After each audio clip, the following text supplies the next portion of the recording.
Welcome back to another installment of Tabletop Tuesday on Play That John. If you're joining us on YouTube, thanks so much for joining us, for checking out the channel's videos. Please be sure to hit the subscribe button so that you can stay up to date on your tabletop news and announcements. Rather than sort of capturing individual news right now, I like to try to do sort of a roundup of all the things happening in the tabletop world through various websites, through various news sources.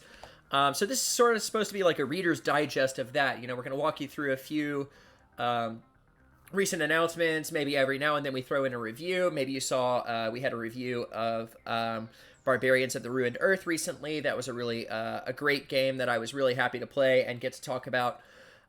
We try to start each of these sessions by highlighting something that you guys could go and back online. Usually something that either supports a cause on Humble Bundle or something that supports the game itself on Kickstarter. So I should also say welcome back to the people on Twitch. We've just come back from our break, so we do have live chat going on. So share your thoughts on these things. Let us know what things you like, etc. So the first thing that you'll notice, the first thing that I want to talk about is an old school revival Humble Bundle. This is awesome. I'm so excited when I saw that this popped up. People who have subscribed to this channel before, people who have watched our tabletop news, are well aware that I am a big fan of old school revival games. I like them because they are simplistic. I like them because, I mean, on this channel, on our Twitch channel itself, we've been playing Baldur's Gate. We played through the first one when the channel started. Now we're playing through the second one again. I like them because they put the focus on the players rather than, it puts the focus on sort of the elements of the game rather than trying to cheat the system by creating a broken character. It puts the emphasis on, can you problem solve? Can you figure things out? That sort of thing. Rather than whether or not you happen to pick that specific skill that you need for something. It causes you to think on your feet more. And so I'm a big fan of old school revival games. So if you've never played an old school revival game and you want to try it, you want to try something a little simpler, or if you're new to tabletop, you've never played Dungeons and Dragons before, you've never played Call of Cthulhu before, and you just want to see what it's all about, old school revival is a great way to jump in. They're very rules light, and with a good experienced DM, you can jump into these. Sweet Nightmare asks, do you need a big group? It really depends on the game. For old school revival games, I think not. They are much easier to cater to smaller groups than I would say a classic D&D campaign. A classic example of having to scale to a bigger group is right now I'm playing through Curse of Strahd in Dungeons and Dragons 5th edition with some friends, and we have a really large party in that, and it makes it really hard for the DM to sort of have to scale things. He has to include new creatures. He has to upscale all the beasts based on the module, so that it works for the 6 players that we have. That's kind of a lot for Curse of Strahd. These you can cater more easily, because they're based a little bit more in just sort of you telling the game master what you want to do, and them trying to kind of figure out what that looks like in game. I think these are easier to do on the fly. But I would opt to the YouTube people to post your comments below whether you think that these old school revival games are well suited to any size group, whether it's 1 to 10. I would say though that I think it's pretty applicable towards whatever size your group is. So the humble bundle comes, so they typically do these RPG bundles, but this one really sticks out to me because it comes with a copy of Swords and Wizardry. And Swords and Wizardry was an attempt to sort of revive the early editions of Dungeons and Dragons, and to sort of capture what made those early editions of Dungeons and Dragons really great. So what they sort of do is when they create these rules light rule books is take the bits that were simplistic and include those, and then take the bits that people didn't really get or that were complicated and just cast them aside and find an easier way to do it. So with this, you're going to get a copy of Swords and Wizardry. All you have to do is pay $1 to get a copy of that Swords and Wizardry, as well as a bunch of different campaign settings that were made for these sort of old school revival games.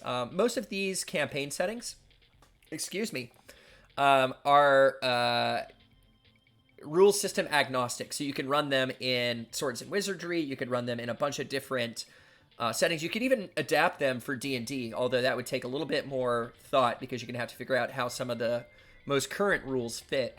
Most of these are just talk about like an environment. They have a bunch of, locations that your characters will go to, a bunch of hooks to get people into the adventures, rather than giving you all the stats of every monster. Those are a little bit more for you to figure out and piece together. That sounds complicated. It's not. It's just meant to be easier to pick up on the fly. For $8, you gain more of these campaign settings. You get more poster maps. You get more graphics, and then you can go all the way up to 15.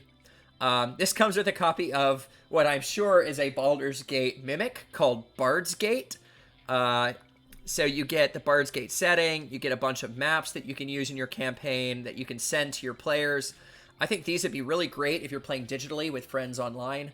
This is something that you could definitely upload into Roll20 or send to people on any other system that you might be using. Still BG, says Sweet Nightmare. And Halesbell says, what a find. Yeah, I agree. For $1, this is really a steal.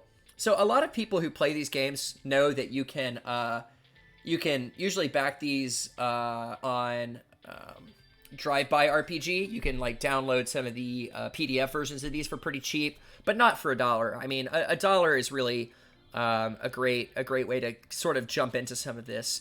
All of the money in this Humble Bundle goes to support the Navy Marine Corps Relief Society.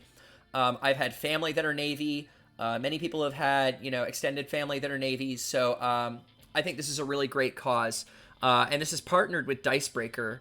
So if you guys don't know Dicebreaker, you should totally check out Dicebreaker. Let me see if I can pull it up. I remember when Dicebreaker was advertising heavily around some of the Comic Cons. I think I saw it through Dragon Con.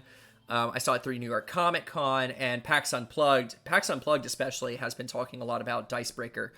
This is a news source site for tabletop. I check it frequently to get new news stories for this segment, for instance.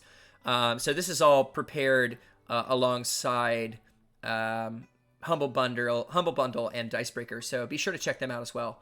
I think this is a great steal, and I think you guys should totally check this out. I'm going to back this myself. I don't know if I'm going to back it. I got to check out what this Bard's Gate is, so I have to consider backing it at this 15. And it goes towards a great cause. So that's our what to go and back. There's also a lot of this in Old School Revival. You can see this map. There used to be a lot of this sort of maze building for these sort of maps.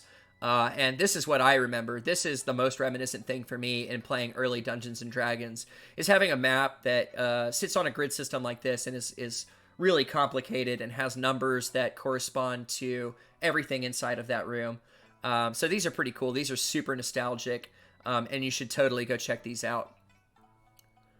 The other thing that I want to talk about, and we're only going to talk about one other game today.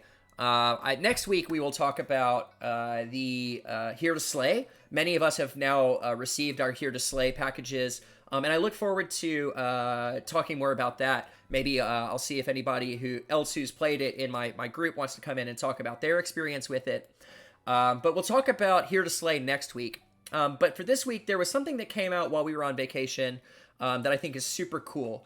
And it's a board game based on a video game, a really, really popular video game series. And it's important to note that this is in production. It hasn't come out yet, but it's definitely worth checking out and reading more. So Monster Hunter World, the board game. So Capcom is now teaming up with a board game making company at Steamforged to create a board game version of Monster Factory. That would be interesting too. But they're creating a board game version of Monster Hunter World. So there's a few talking points on this. First of all, you could check this article out on Polygon. I had a few bulleted points basically to sort of summarize this for you. So let me pull that up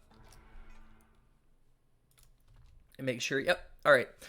So first of all, there's they talked about how in the original Monster Hunter, there's really sort of an infinite amount of time. Well, hey there, Foul1989. Thanks for dropping in. Is it Foul? Is that how I pronounce it? Let me know how you prefer that to be pronounced. Welcome to the channel. We're just going through a little bit of tabletop news here, and then we will return to our Baldur's Gate playing. But right now, we're talking about Monster Hunter World. They wanted to create a clock when they created this game so that there was some sense of like tension, like you've got to get this done. And you can read the full article on Polygon. There's a long sort of a longer Q&A with some of the game developers. But basically what they wanted to do is create a fixed number of campaign days. So that serves as a timer for the game. That's how you determine how long playing the game takes, or sort of puts a limit on the game. Foul, like you said, is fine. I don't know how to pronounce it either. It's just your initials. Oh, cool. Well, those are great initials. They create a really cool word that I can use. So welcome to the channel. The example given for this timer is like if you decide to study more info about the next creature, that'll take you a day. So if you're going to stalk it and learn things about it, that takes one of your days, and you maybe have 7 or 8 days on your expedition. So each expedition is supposed to cover multiple gameplays, and it'll bring in elements from the video game. So this is preparing to kill the monster. This is actually hunting the monster, trying to find out where it lives, and then the battle itself. So those are just 3 elements, that will take up the whole of your expedition. Just like in the video game, there's going to be a sideboard that you can use to track your stamina and health, as well as a deck of cards that you use to move. So to attack, things like that. So it also says at the end of play, you can start over. You can build brand new characters and just start the game over again. Or you can take the equipment that you earned in that campaign, move it forward, and continue to hunt monsters. So it sounds really adaptable. It sounds really interesting. I've actually never played Monster Hunter, but it's always been on my short list. So I think this is a really interesting new game that we should keep an eye out for. They say that the Kickstarter is probably going to go live in 2021, so this is one to put sort of on your, whatever the opposite of a short list is. Let's just call it your long list. So this is one to put on your long list, but keep an eye out. They've priced it at $100, and for that $100, you'll get the game. The game also includes miniatures, and by miniatures, they actually mean gigantic. So some of these miniatures are 8 centimeters, 13 centimeters, while your little player character is 3 centimeters. So apparently there's going to be lots of these miniatures that you can use in the game that coincide with the Monster Hunter game itself. So yeah, I would recommend checking out this article on Polygon about this Monster Hunter game. It looks really interesting. I can't wait to see the Kickstarter start for it. The pricing, it looks like they're going to start the price, like the pricing is going to be $100 to back the entire game, which sounds like a lot, but I think after reading this article, it feels like you get a good amount for that $100. So you get the board game, you get these miniatures, and you get what sounds like a replayable game that you can go back to over and over again, sort of like Gloomhaven and the others, where you can keep going back to this for different adventures with different people, where you're going to get a different experience. So check out this article, read more on Polygon about some of the things that they're bringing in. And yeah, that's this. That's Monster Hunter World, the board game. So that's our tabletop news for now. Thanks for joining us on YouTube. If you joined us on YouTube, again, subscribe to our YouTube channel so you can get more updates on that. Can I paste the link of this article? I absolutely can. It is, let's see, let me drop it in chat for you. So there's the article.